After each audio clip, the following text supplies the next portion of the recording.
The summer of '86, Kerr was named to Team USA and played in the World Championships in Spain. Today in Cooperstown, 4 former major leaguers received baseball's greatest honor and joined the game's most elite fraternity, the National Hall of Fame. It's been a grueling month for the Missouri football team, but last night the Tigers scored a touchdown for the first time in over a month.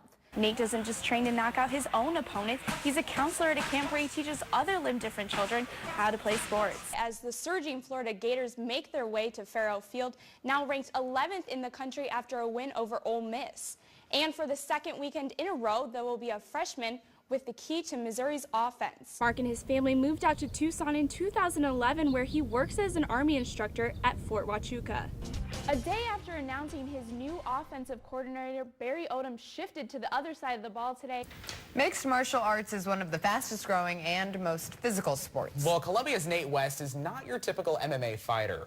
KOMU8's Kaylee Peterson tells us how West is opening doors for other athletes. Nate West started training in MMA after a friend took him to the gym for a fun workout. West immediately took to the sport. I love the sport. He isn't the typical MMA fighter in a sport that requires constant use of your arms to strike on the offensive and protect on the defensive.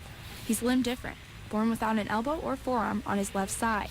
Wes uses his differences to his advantage and finds that it's his will to succeed that makes him just as dangerous as anyone else in the ring. You're just going to have to be bigger, faster, stronger, because you may not have the grip that somebody's going to have. His training partner, Will Stark, says it's his limb difference that makes him a better fighter. It provides him with this incredible intrinsic motivation, and this desire to be very meticulous with every single area of the sport that he's doing. West is now 3-0 in his MMA career, but it hasn't always been easy.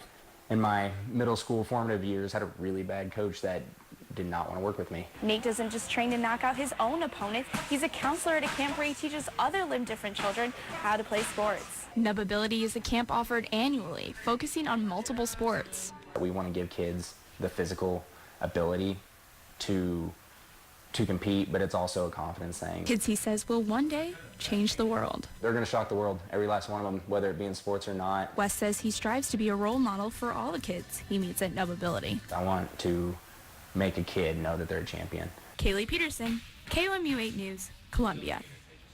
West will continue his MMA career and hopes to enter his 4th fight this month. To learn more about Nubability, you can visit our website at KOMU.com. I'm Kaylee Peterson, and that's sports.